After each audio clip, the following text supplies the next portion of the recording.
Muy bien. Vamos a orar, hermanos. Vamos a ver la quinta declaración o el quinto yo soy de Cristo. Y como vimos hoy en la lectura, pues Cristo es la resurrección y la vida. Vamos a orar porque este tema, esta declaración de Cristo apunta hacia la base de la fe cristiana. La base de la fe cristiana descansa sobre la resurrección. Si no hay resurrección, dijo Pablo, ¿cómo es nuestra fe? Vana es nuestra fe. Y somos los más dignos de conmiseración, lástima. Es decir, pobrecitos. Así que este tema, por demás, está a decir que es muy importante. Estamos un poco pasados de tiempo, pero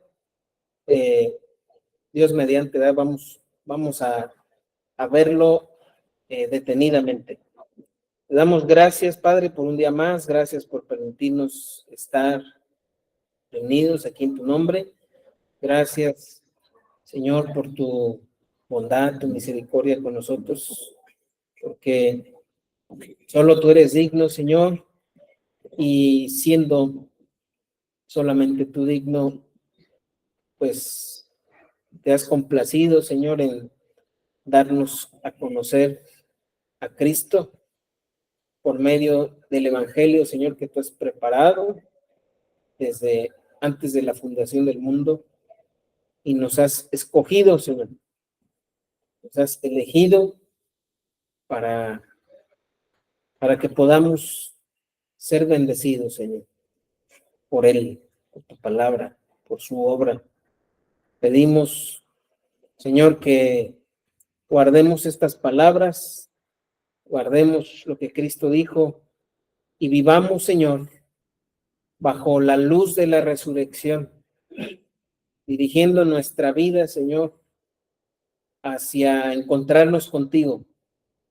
Ayúdanos a no aferrarnos, Señor, a vivir bajo las expectativas humanas, sino bajo lo que tú nos has dado a conocer, Señor, bajo la revelación de tu palabra.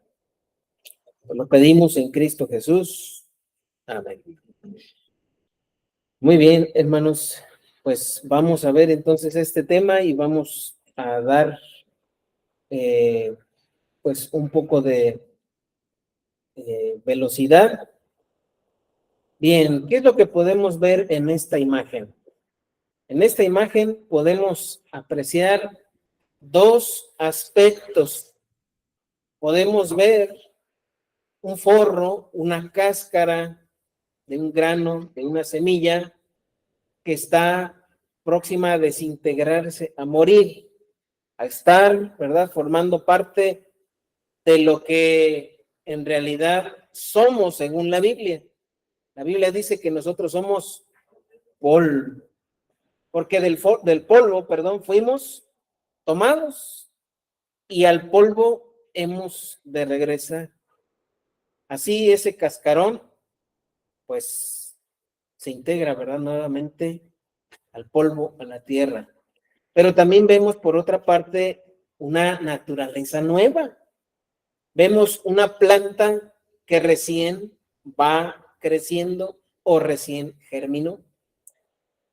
Esta forma de apreciar la continuidad de la vida, hermanos, es parte de la creación de Dios para anunciarnos cómo también nosotros tenemos una trascendencia en la vida espiritual.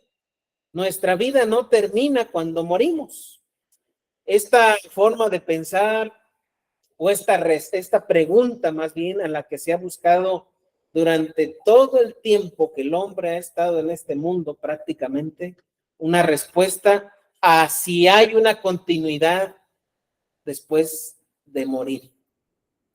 Todas las culturas prácticamente se han hecho esta pregunta.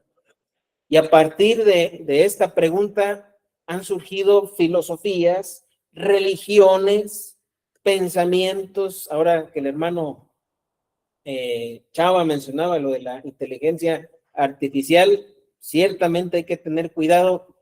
¿Por qué? Miren, yo diría lo siguiente, hermanos. Las computadoras no devuelven nada que uno no les haya dado. No generan conocimiento.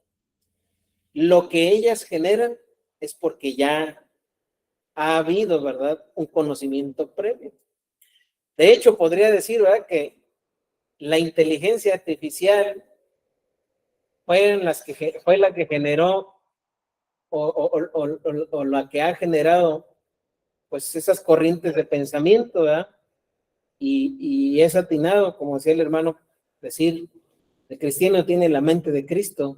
Por ejemplo, antes no había computadoras, pero la inteligencia artificial, y es apropiado decirlo, la inteligencia artificial de Charles T. Russell, no sé si saben quién es Charles T. Russell, el precursor, fundador de los Testigos de Jehová, pues su inteligencia artificial, ¿verdad?, dio origen a una secta. Y lo mismo con John Smith, ¿verdad? Lamentablemente decidieron pensar de manera artificial a Dios, ¿verdad? Y dieron origen, o sea, lo que nosotros conocemos.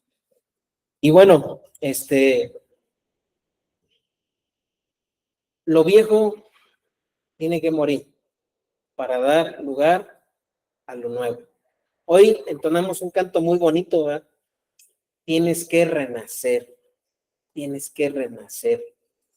En una ocasión, un reconocido músico cristiano, compositor cristiano, hermano Juan Carlos, a ver si me ayuda a recordar el apellido. Yo recuerdo que el nombre es Frank Garlock.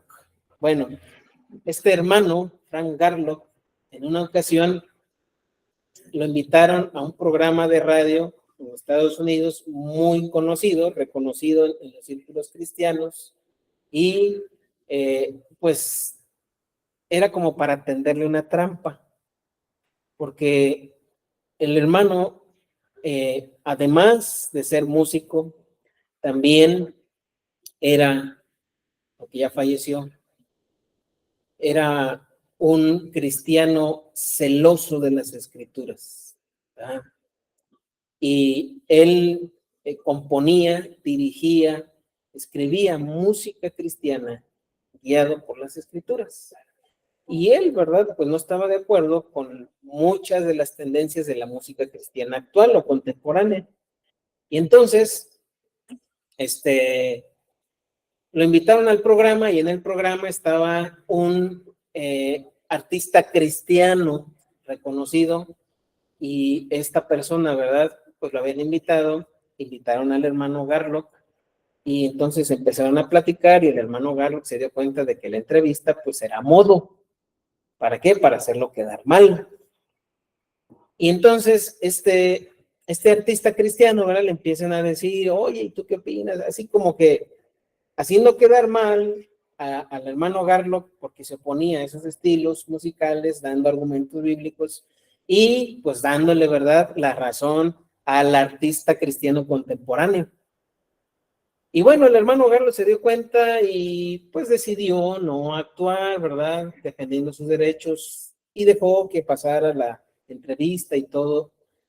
Y ya cuando le tocó hablar, él dijo, dirigiéndose al artista cristiano, dijo, joven, ¿y usted puede recordar a partir de qué fecha nació de nuevo?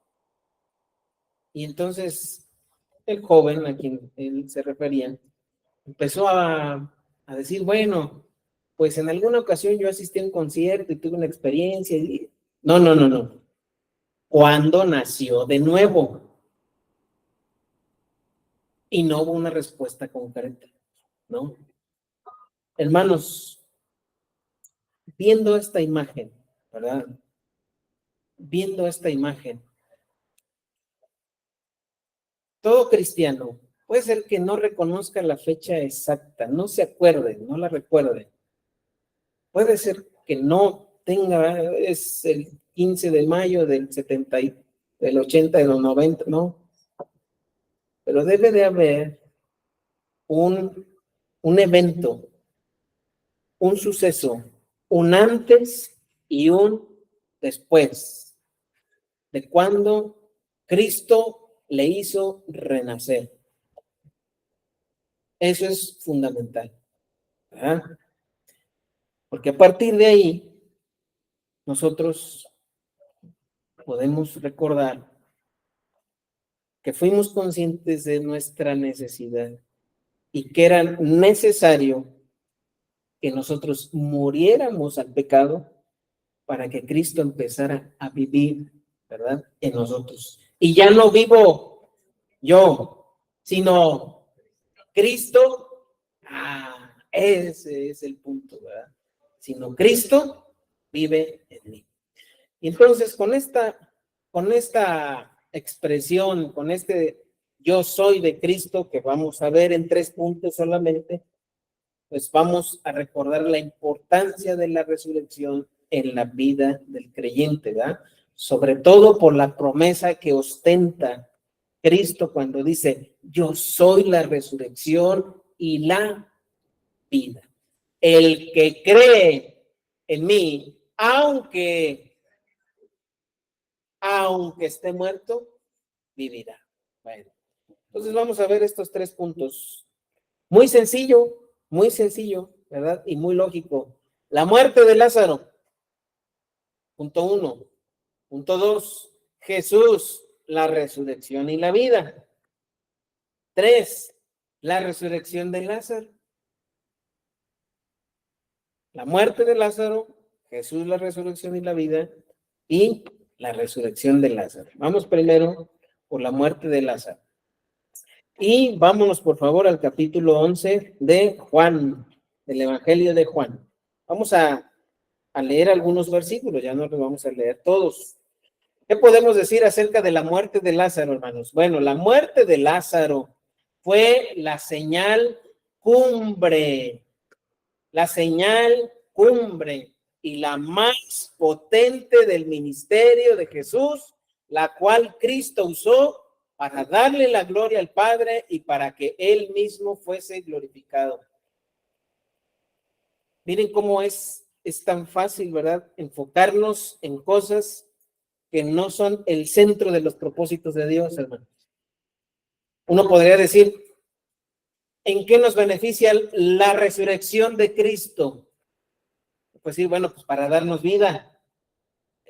Ese es vamos a decir así, un efecto colateral benéfico para nosotros. Pero ¿sabe para qué fue? Para que Dios sea glorificado. Para eso Dios nos hace partícipes de la resurrección de Cristo. No es para que no muramos, que efectivamente no vamos a morir. Y gloria a Dios por eso, sino el objetivo es darle la gloria a Dios. Vamos a leerlo, ¿verdad? Vamos a leerlo. Juan capítulo 11, versículo 4. Y antes de leerlo, yo quisiera decir que conforme hemos ido leyendo esta porción, vemos que el Señor Jesús ya sabía que incluso cuando había recibido la noticia de que Lázaro estaba enfermo, ya había muerto con mucha probabilidad. Y que aunque acudiera inmediatamente después de recibir la noticia, iba a encontrar ya a Lázaro muerto. Y por eso decimos que en el versículo 4 el Señor ya estaba anticipando el propósito de lo que él iba a hacer al resucitar a Lázaro. Versículo 4 dice, oyéndolo Jesús, es decir, que Lázaro está enfermo, dijo, esta enfermedad no es para muerte, sino para la gloria de Dios, para que el Hijo de Dios, que ahí está, Nada más que nosotros, ay, pues, va a resucitar. Sí, pero eso lo que va a hacer es darle la gloria a Dios. El Señor Jesús resucitó a 3 personas en los evangelios. ¿Cuáles fueron esas 3 ocasiones? Una es fácil de recordar, que era la hija de un funcionario, ¿verdad? ¿La hija de quién? Jairo. Ese es más conocido. Segundo caso de resurrección. En una ocasión, a ver si se acuerdan, Jesús y sus discípulos se encontraron con una, le podemos decir, peregrinación fúnebre, un cortejo fúnebre, gracias, que iban, ¿verdad?, dirigiéndose hacia el sepulcro. ¿Se acuerdan quién estaba muerto en esa ocasión? El hijo de una señora. Oh, por ahí dijeron, ¿la qué? La viuda de Naín. Muy bien, no dice su nombre, ¿verdad? Naín era una aldea, una ciudad cercana, un joven. Y el tercer caso es Lázaro. En otras ocasiones, perdón, hemos hablado de ciertos aspectos de cada una de estas resurrecciones que Jesús llevó a cabo. Y estas nos pueden servir como ilustraciones de cómo se encuentran o cómo nos encontramos todos los hombres cuando Cristo viene a darnos vida. Hay quienes creen que no necesitan a Cristo porque se sienten bien o se ven bien. Y podemos compararlos con la hija de Jairo. Allí sí, ¿verdad? Allí sí, en esa situación, la hija de Jairo tenía muy poco tiempo de haber fallecido cuando Cristo llegó allí. Podemos darnos cuenta, según los evangelios, que la pequeñita o la niña, ¿verdad?, pues quizá todavía tenía temperatura en su cuerpo, todavía se veía chapeteada, ¿verdad? Su cuerpo no se había entumecido, todavía tenía rastros como de que estuviera dormida. Y mucha gente se siente así. Yo me veo bien. Se percibe, ¿verdad? No hay ningún problema, pero está muerto. No importa que haya sido un minuto, está muerto. Segundo caso, el hijo de la viuda de Naín. Ya estaba en el sarcófago, ¿verdad? En la caja, como lo decimos aquí, en México. Ese joven, pues ya tenía, como le decimos, ya estaba preparado, ¿verdad?, para ir embalsamado. Ya tenía su rostro como el de un cadáver. Sin embargo, no se comparaba a Lázaro. Todavía se podría abrir, ¿verdad?, y verlo. Hay quienes están así. Se pueden llegar a percibir así, ¿verdad?, pero pues no se dan cuenta porque están muertos. Pero está el tercer caso. Y ahí sí, ¿verdad? Espero no tener que hacerlo, y si el Señor lo quiere alguna vez, pues lo tendré que hacer. Espero nunca estar, ¿verdad?, viendo y percibiendo al cadáver de una persona. Si algunos de ustedes lo han tenido que hacer, estoy seguro que es una experiencia muy desagradable y desgarradora, ¿verdad?, si es alguien cercano. Pero en el caso de Lázaro, podremos decir que sería irresistible estar delante de un cadáver así, que se ha reventado, que está expuesto, ¿verdad?, sus entrañas, su cuerpo, por la acción de la putrefacción, y estarlo viendo ahí. Y eso lo podemos comparar con aquellas personas, ¿verdad?, de las cuales el libro de Judas, al final del capítulo de Judas, dice, ni siquiera se junten con ellos, porque se pueden contaminar. Es decir, que están en un nivel de pecado, de maldad, porque el pecado es muerte, que la Biblia dice, no los toques, te puedes contaminar.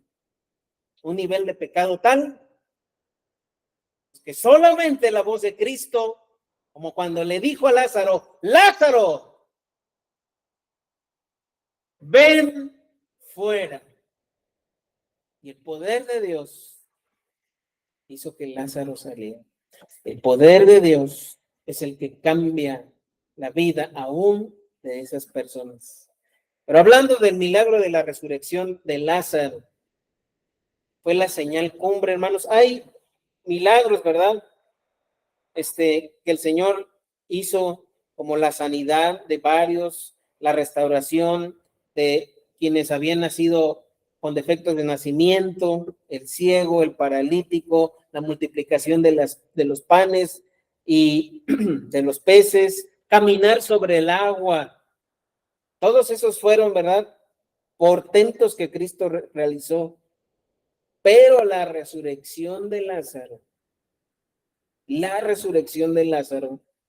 es la señal cumbre del ministerio de Cristo.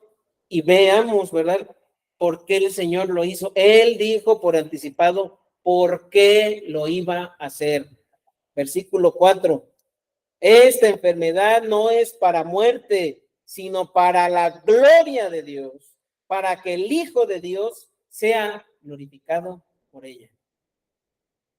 Y a eso vino Cristo, a darnos vida y a darnos en abundancia, pero no por nosotros, no para nosotros, sino para la gloria de Él y de Dios Padre. Vamos a leer 1 Corintios capítulo 15. Este capítulo, hermanos, pues es un capítulo el cual podríamos pasarnos días estudiándolo sin poder abarcarlo todo y todo lo que menciona, porque es el capítulo que Pablo dedicó a hablar de la resurrección, ¿verdad? Vamos a leer los versículos 42 y 44 para ver que también Pablo en ese mismo sentido dice, ¿verdad?, en qué sentido debemos de ver la resurrección de los muertos. Estamos ahí en 1 Corintios 15, 42. ¿Ven? Dice así. Después de explicar lo que es la resurrección, dice Pablo en el versículo 42. Así también es la resurrección de los muertos. Eso es como conclusión. Se siembra en corrupción, resucitará en incorrupción. Se siembra en deshonra, resucitará en gloria.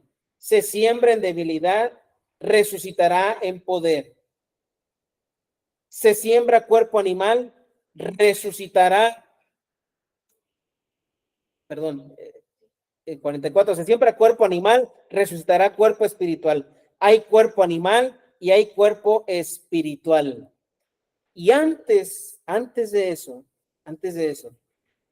vamos a ver en los versículos 40, dice, y hay cuerpos celestiales y cuerpos terrenales, pero una es la... A ver, ¿por qué Dios creó los cielos? ¿Por qué Dios creó el sol, la luna, las estrellas y todo lo que habita en los cielos? ¿Para qué? Los cielos cuentan. ¿Para qué es la resurrección? Para la gloria de Dios.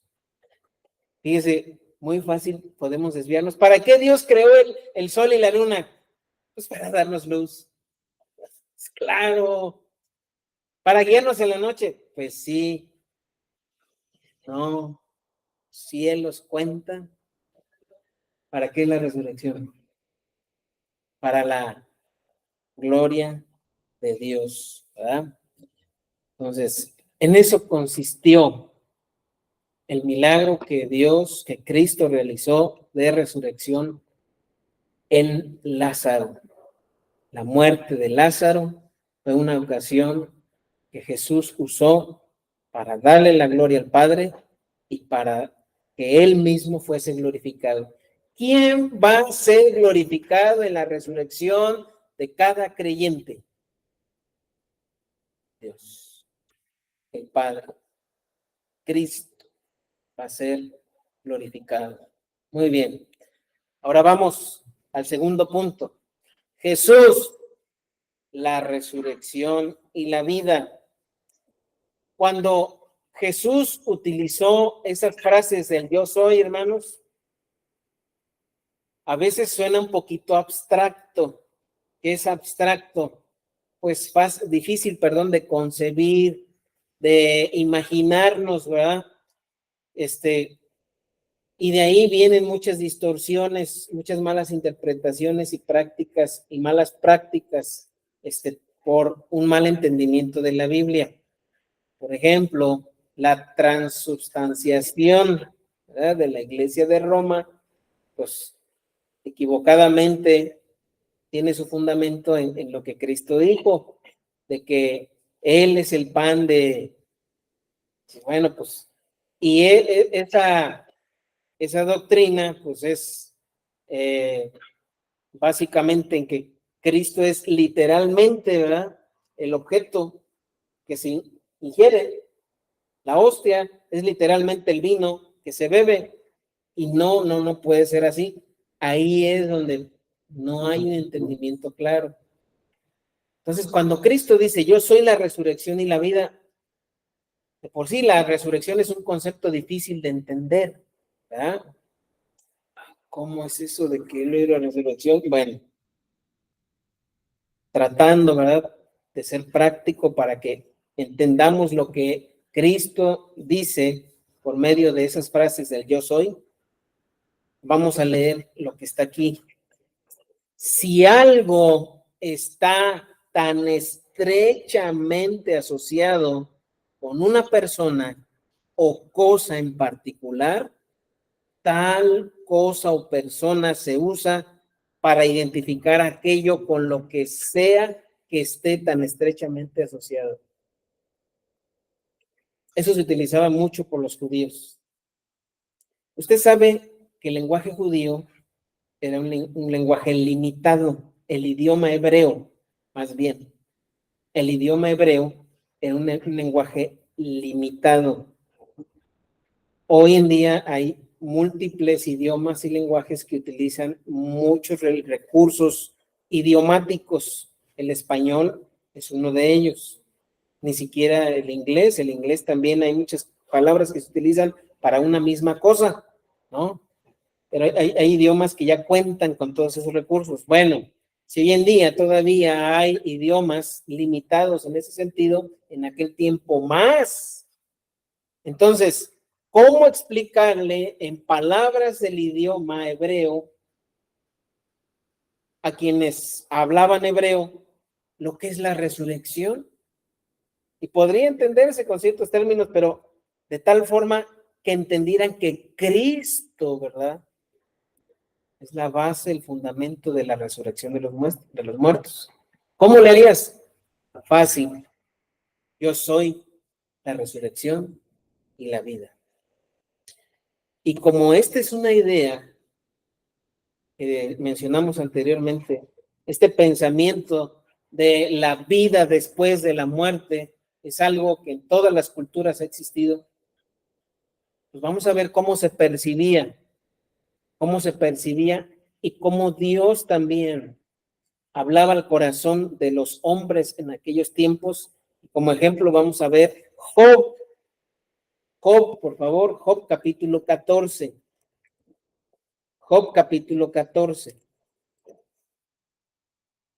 El libro de Job es el libro más antiguo de la Biblia, ¿verdad?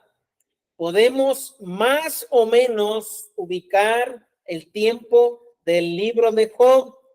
Si usted lee el libro de Job, usted va a ver, por ejemplo, que se ve perfectamente lo que le dije con lo limitado de las lenguas, de los idiomas. Usted, por ejemplo, lee el libro de Génesis y va a ver que hay ciudades que nada más tienen una sílaba por nombre. ¿En dónde vivía Job? En tierra de Uz. ¿Y en dónde vivía Abraham? En Ur de los caldeos. Uz. Muy rudimentario el idioma, muy rudimentaria el uso de las palabras, gramática y demás. Entonces, más o menos en el tiempo del patriarca Abraham existió Job, ¿verdad? Y nos damos cuenta que en aquellos días la riqueza se medía en base a ganadería, en base a producción del campo, ¿verdad? Así se llevaba la vida en aquellos días. Y bueno, Job, el justo Job, pensaba acerca de la vida después de la muerte. Vamos a Job 14. Job 14, versículo 7 en adelante. Job 14, 7. Y dice así, sígame con su vista. Porque si el árbol fuere cortado, aún queda de él esperanza. Retoñará aún y sus renuevos no faltarán. Si se envejeciere en la tierra su raíz y su tronco fuere muerto en el polvo, al percibir el agua reverdecerá y hará copa como planta nueva. Hasta ahí. ¿Verdad que tiene sentido con lo que vimos de la semilla? Mientras haya un origen para la vida, habrá vida. Pero luego fíjense lo que pensaba Job, lo que meditaba de sí. Dice el versículo 10, estas palabras que Dios le inspiró. Dice el 10, mas el hombre que morirá y será cortado, perecerá el hombre, ¿y dónde estará él? Como las aguas se van del mar cuando se meten las olas, ¿verdad?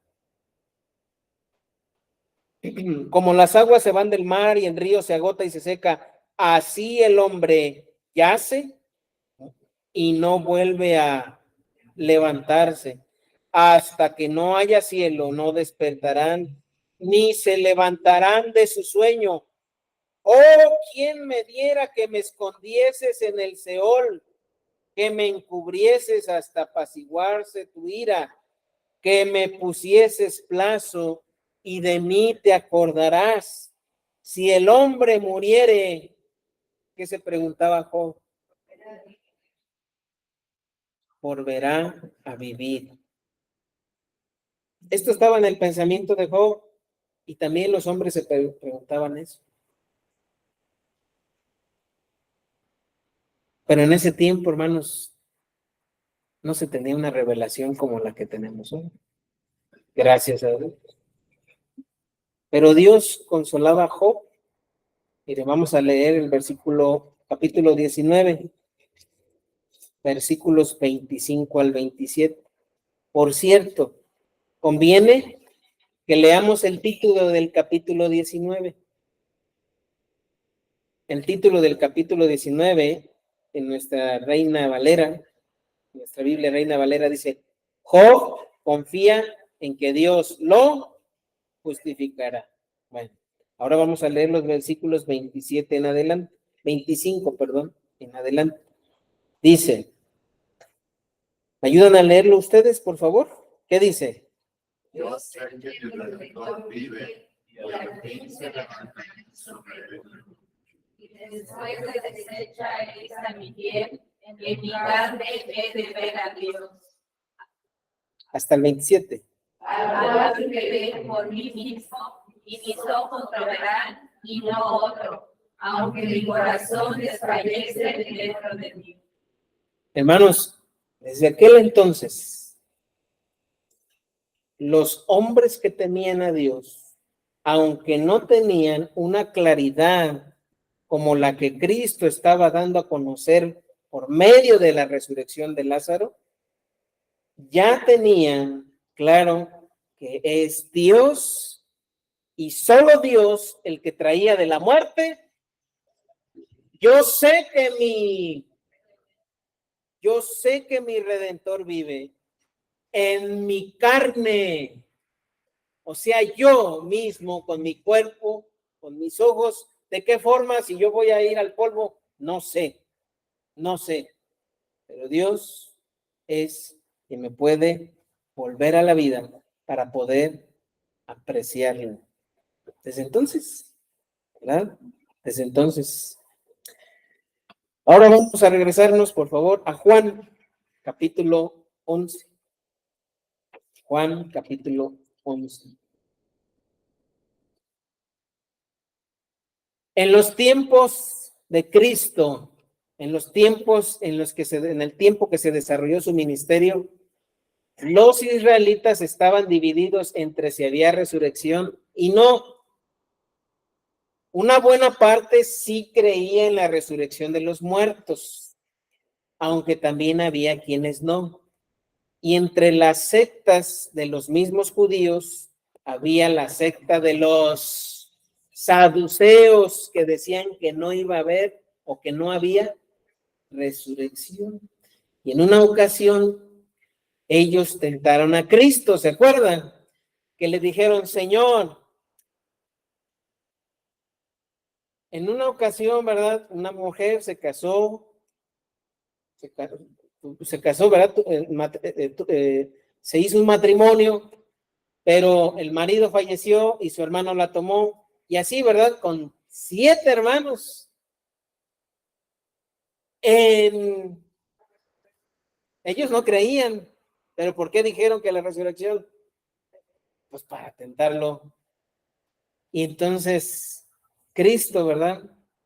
Pues con la sabiduría de Dios, con la palabra de Dios, les dijo, erráis, ignorando. Vamos a observar, erráis, saduceos, ignorando 2 cosas.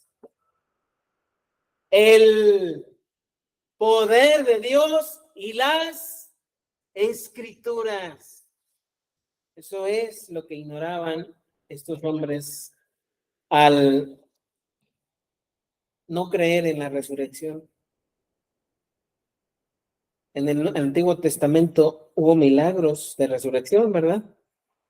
¿Podrían recordar algunos más? En el periodo de milagros, claro. 2 profetas, Eliseo y Eliseo, ¿verdad? Eliseo resucitó, ¿verdad? Resucitó también, postrándose sobre el cuerpo, ¿verdad? Del niño y resucitó. ¿Tenían antecedentes? Sí, tenían antecedentes. Entonces, ¿por qué dudaban? Pues porque erraban ignorando las escrituras y el poder de Dios. Bueno, entonces, muchos judíos no tenían esa certeza. Eso tenemos que recordar. Y vamos a leer, por favor, en Juan capítulo 11, versículo 20, ¿sí? 20. Dice Juan 11, 20. Entonces Marta, cuando oyó que Jesús venía, salió a encontrarle, pero María se quedó en casa.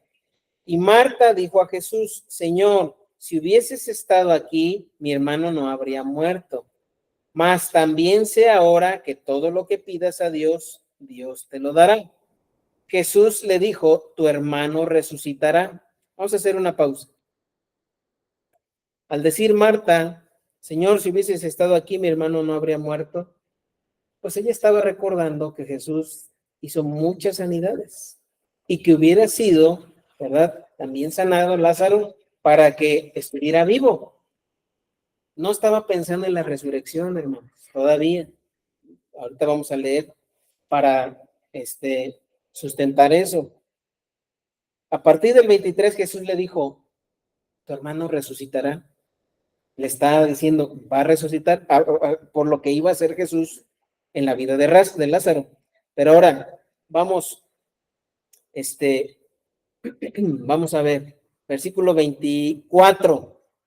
Marta le dijo, yo sé que resucitará en la resurrección en el día postrero. Observemos esa respuesta de Marta.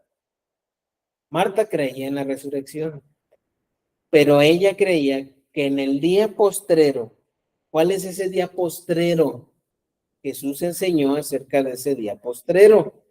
Vamos a poner un separador y vamos a Juan capítulo 5. ¿Sí?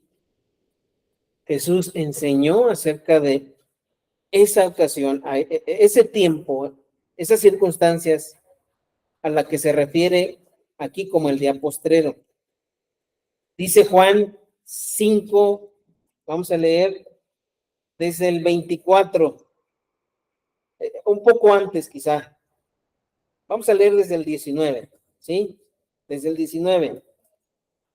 Porque esa porción habla acerca de la autoridad de Cristo sobre la muerte. Dice, respondió entonces Jesús y les dijo, de cierto os digo, no puede el Hijo hacer nada por sí mismo, sino lo que ve hacer al Padre, porque todo lo que el Padre hace, también lo hace el Hijo igualmente.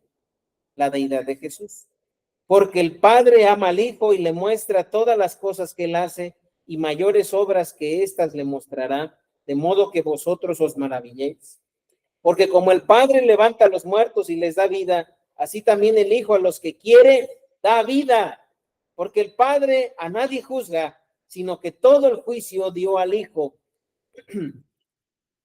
para que todos honren al Hijo como honran al Padre. ¿Se acuerda cuando en el Antiguo Testamento Dios dijo, yo a nadie, con nadie compartiré mi gloria? ¿Sí se acuerdan? Que Dios es celoso. Aquí Cristo está declarando su deidad. Versículo 24. De cierto os digo, el que oye mi palabra y crea al que me envió, tiene vida eterna y no vendrá condenación, mas ha pasado de muerte a vida. De cierto os digo, viene la hora, y ahora es cuando los muertos oirán la voz del Hijo de Dios. ¿Cómo que los muertos? Y los que la oyeren vivirán. Porque como el Padre tiene vida en sí mismo, así también ha dado al Hijo el tener vida en sí mismo. Y también le dio autoridad de hacer juicio, por cuanto es el Hijo del Hombre. No os maravilléis de esto, porque vendrá hora. Eso quiere decir en el futuro. Vendrá hora cuando todos los que están en ¿dónde? Oirán su voz. Y los que hicieron lo bueno saldrán a resurrección de vida, más los que hicieron lo malo a resurrección de condenación. Para no confundirnos, hermanos, lo que está diciendo aquí Cristo es el juicio del gran trono blanco, ¿verdad? Habrá resurrección para vida, pero habrá resurrección para muerte. Entonces Cristo enseñó la resurrección y ese es el día postrero. Y entonces Marta dice, yo sé que mi hermano va a resucitar, pero ella no esperaba ver ese milagro. Ella pensaba, ¿verdad?, que en el futuro, no sabía cuándo, Lázaro iba a resucitar. Y entonces Jesús dice, versículo 25, le dijo Jesús, yo soy la resurrección y la vida. El que cree en mí, aunque esté muerto, vivirá. Y todo aquel que vive y cree en mí no morirá eternamente. ¿Crees esto? Le dijo, sí, Señor. Yo he creído que tú eres el Cristo, el Hijo de Dios que has venido al mundo. ¿Se acuerdan que Jesús incluso expresó que él se alegraba porque no haya estado allí para sanar a Lázaro? Él ya sabía lo que iba a hacer para confirmar la fe, no solo de Marta, de María, sino de sus discípulos y de todos los demás ahí que todavía estaban en duda de si él era el Mesías o no. Imagínense, hermano, qué experiencia ver a un muerto putrefacto, salir con las vendas inmundas, verlo salir de pie, ¿verdad? Después de que estuvo allí y hasta, ¿qué dijo Marta? Ya era una costumbre de aquellos días, hermanos, que los cadáveres permanecieran hasta el cuarto día. No ver que se echaran a perder, ¿no? Sino hasta el cuarto día. ¿Por qué? Había una idea, ¿ah? Que el alma, el espíritu de la persona fallecida rondaba. ¿Por qué? Había casos, ¿verdad?, de personas que estaban en catalepsis.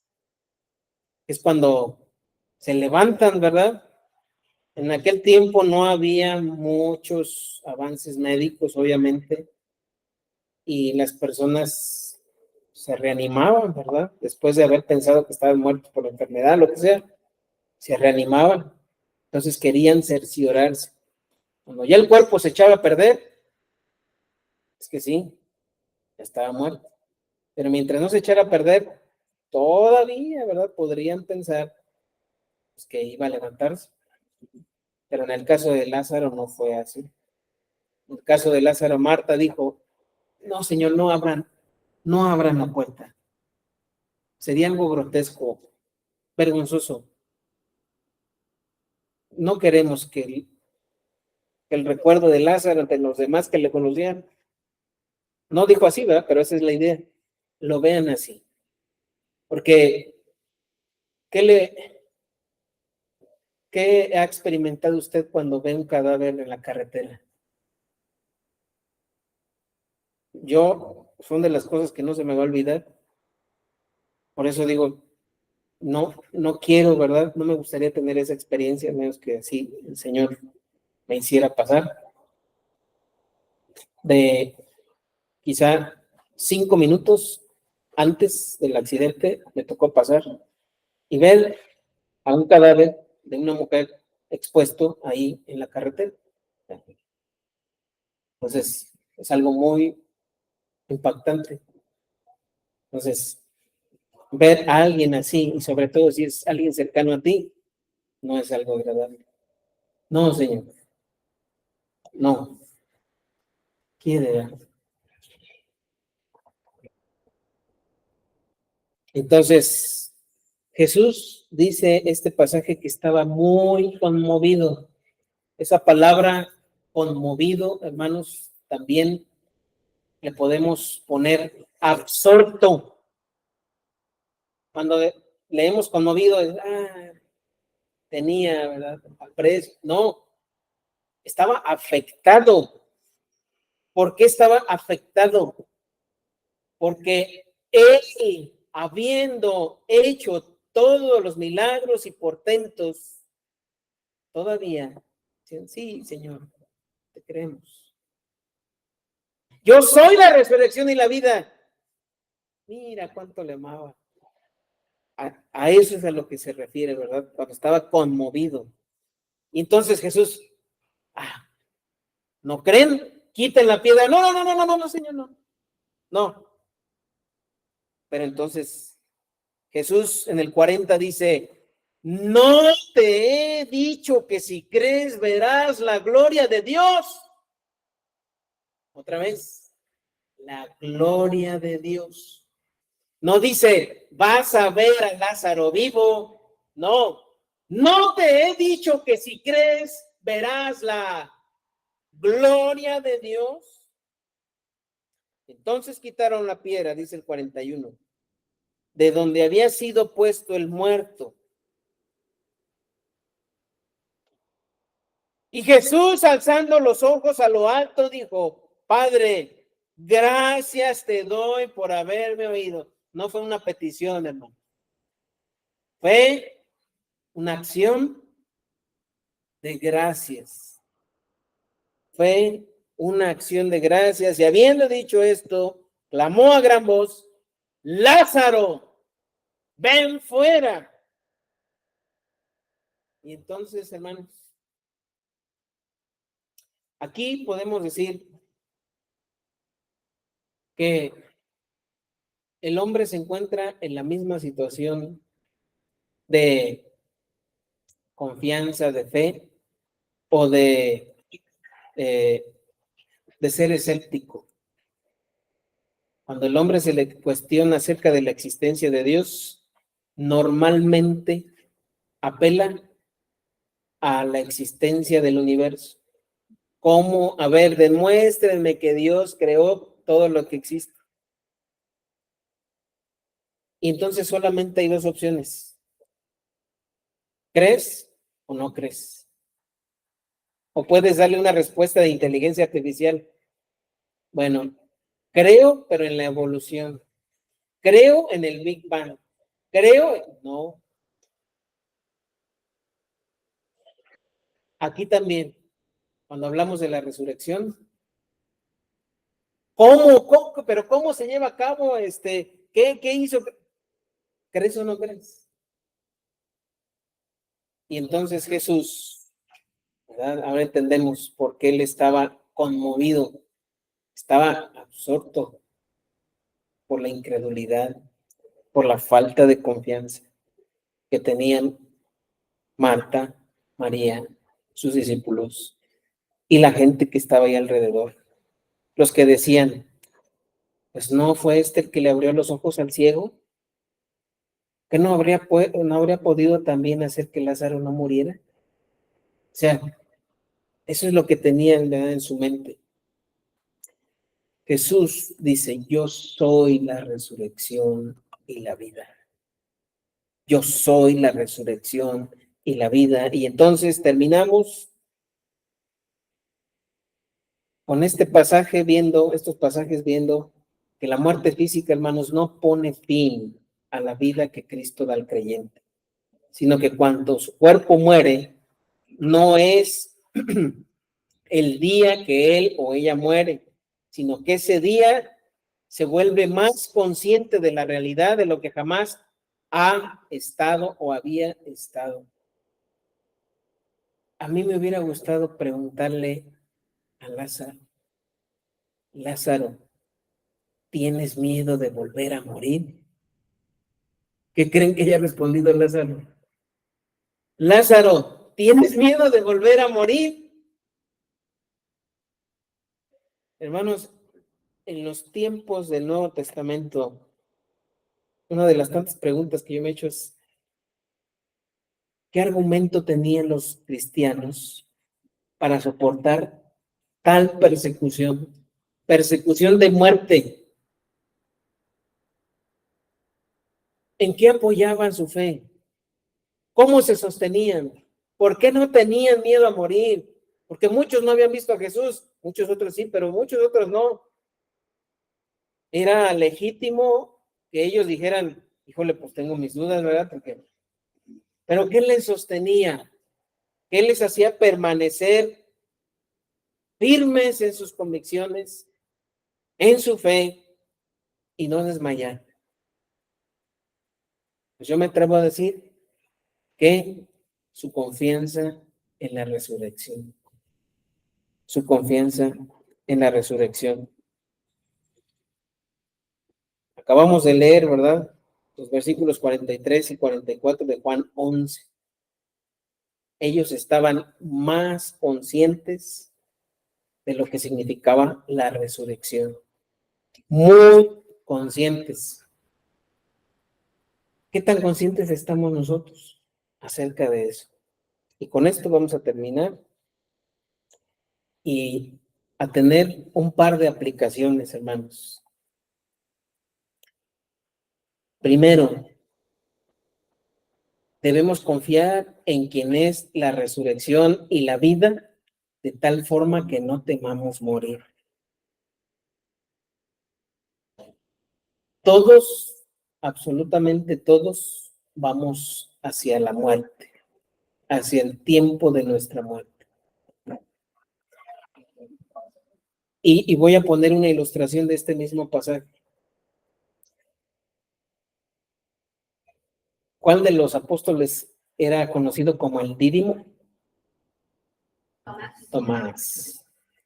Fíjense qué actitud tomó Tomás antes de acompañar a Cristo allá con Lázaro. Vayamos nosotros también para que nosotros también. Sin embargo, el mismo Tomás, ¿verdad? Pues es el que dudó del Señor, ¿verdad? Nosotros podemos fluctuar. Si vemos cómo fluctuamos, ese es un ejemplo de fluctuar. En un instante podemos no temer la muerte, quizá porque no estamos enfermos, no tenemos ningún diagnóstico terminal, y ahí podemos decir, yo estoy dispuesto a morir. No tengo miedo, pero ya cuando está, ¿verdad? Encima alguna situación, con todo cariño, ¿verdad? Y todo respeto para mis hermanos que se encuentran en una situación de enfermedad difícil. Es muy probable, hermanos, que ante el diagnóstico médico haya temor, porque se sienta más próxima la muerte. Y eso es normal. Job lo dijo. Y Job se preguntaba, ¿verdad? ¿Habrá alguien, algún mortal que vuelva a vivir? Y es ahí donde el miedo puede controlar, ¿verdad?, nuestras mentes y hacernos dudar. Y la Biblia dice que no debemos temer. Pero ¿cuál es el antídoto, ¿verdad?, para ese temor? Pues es el mismo, ¿verdad?, que nos hace velar firmes ante todo aquello que nos hace dudar del poder de Cristo. El apóstol Pablo dijo, ¿verdad?, pues estoy en un dilema. No sé si vivir o morir.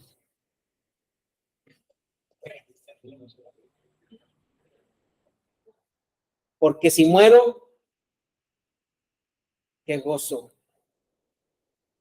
qué alegría, qué paz podré experimentar al estar en la presencia de Cristo.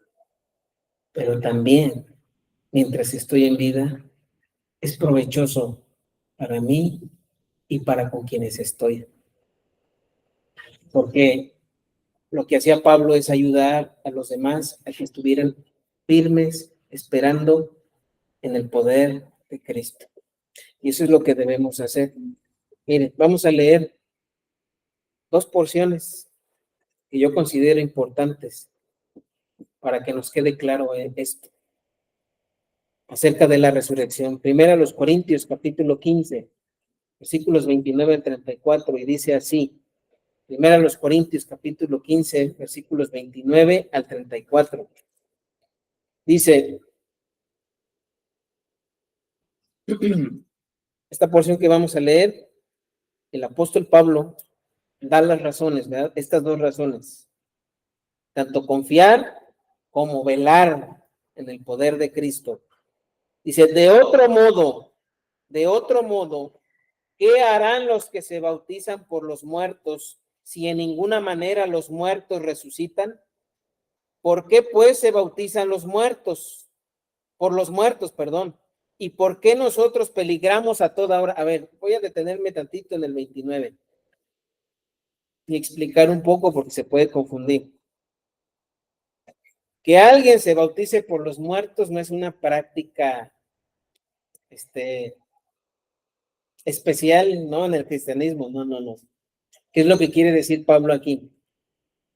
Quiere decir que hubo creyentes que se convirtieron por el testimonio de otros.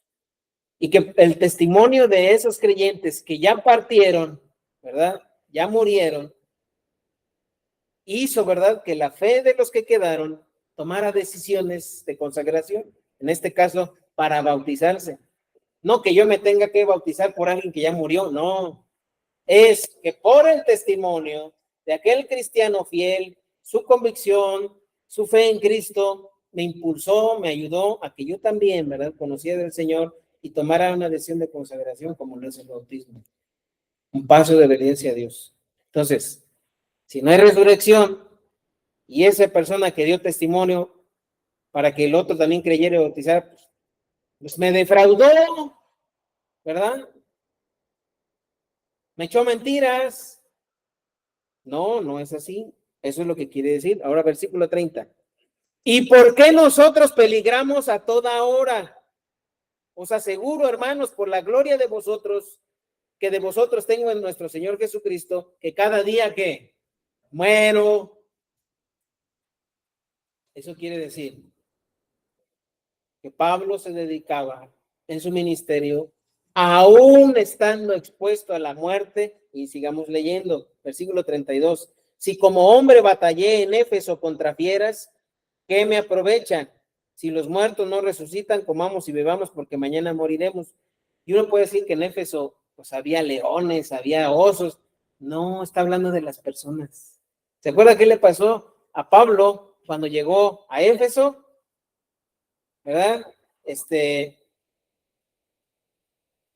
Pablo fue arrastrado, ¿se acuerdan? Casi hasta morir. Pablo fue encarcelado, ¿se acuerdan?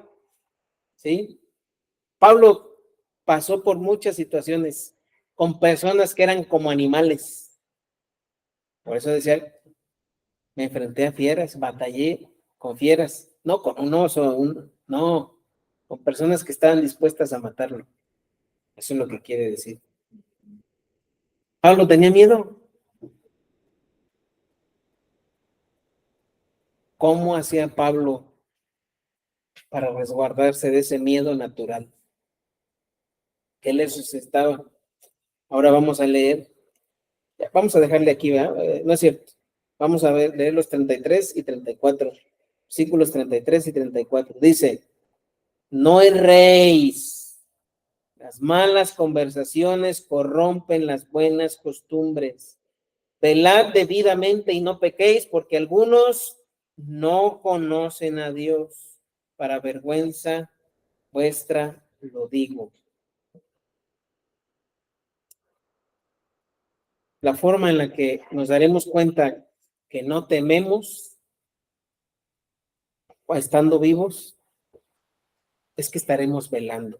¿Eh? Terminamos con Filipenses capítulo 3. Filipenses capítulo 3.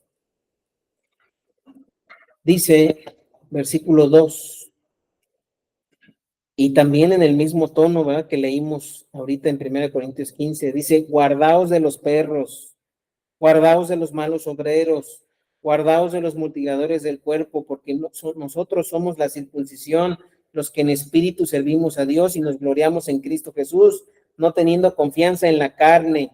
Ese es el problema. Cuando uno tiene confianza en la carne, pues sí, uno puede sentirse con miedo.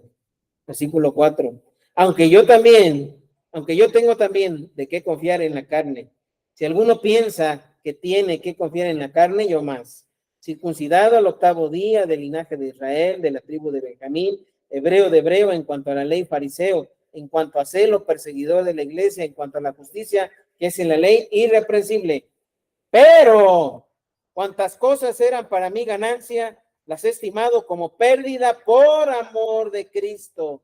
Y ciertamente aún estimo todas las cosas como pérdida por la excelencia del conocimiento de Cristo Jesús, mi Señor, por amor del cual lo he perdido todo y lo tengo por basura para ganar a Cristo y ser hallado en él, no teniendo mi propia justicia, que es por la ley, sino por la que es por la fe de Cristo, la justicia que es de Dios por la fe, a fin de conocerle y el poder de que...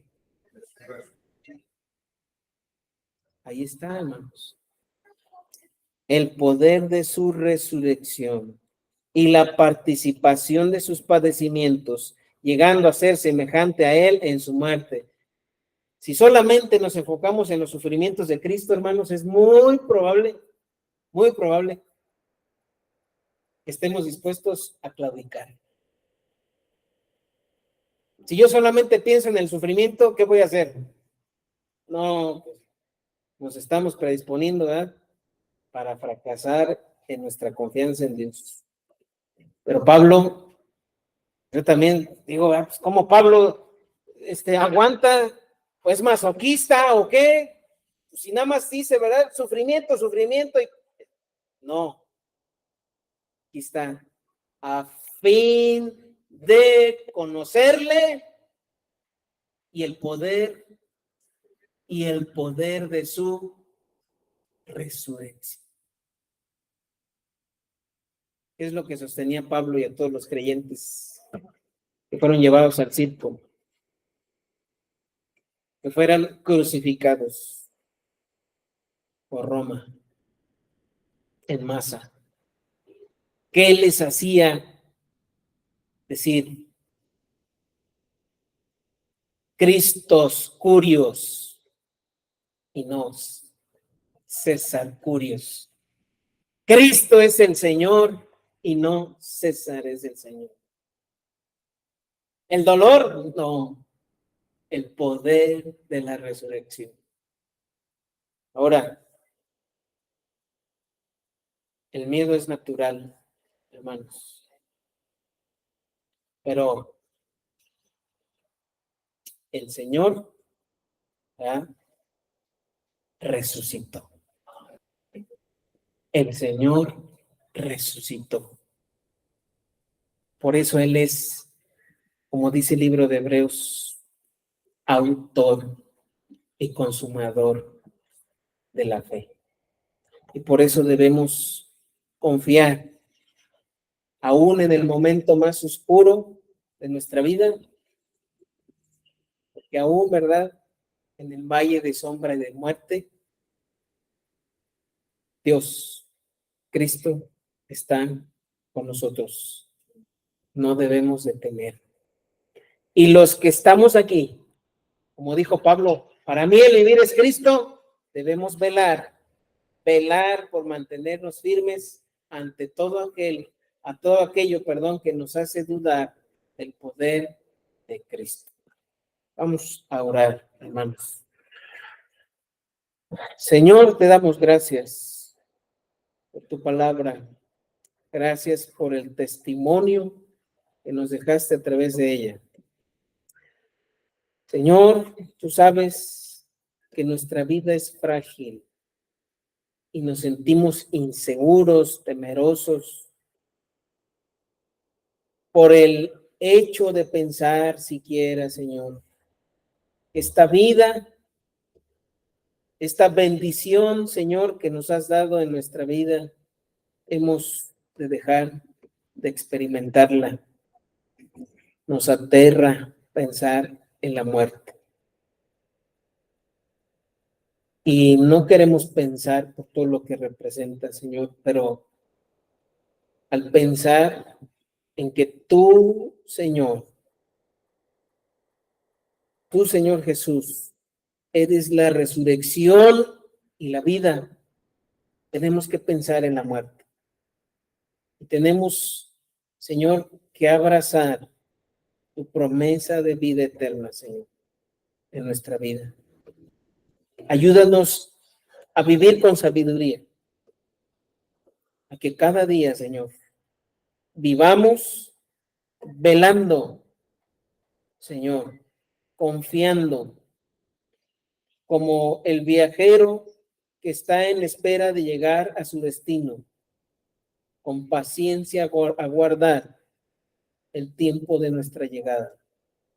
Pero también, Señor, el día que tú decidas llamarnos, sentirnos seguros, sentirnos confiados, porque tú, Señor, ya has pagado, porque tú ya has hecho la obra, porque tú, Señor, nos has prometido que todo aquel que viene y cree en ti, Señor, tendrá vida eterna. Ayúdanos a vivir así, Padre, y a predicar el evangelio de buenas nuevas a quienes todavía están muertos en sus pecados y delitos. En Cristo Jesús te lo pedimos, Señor. Amén.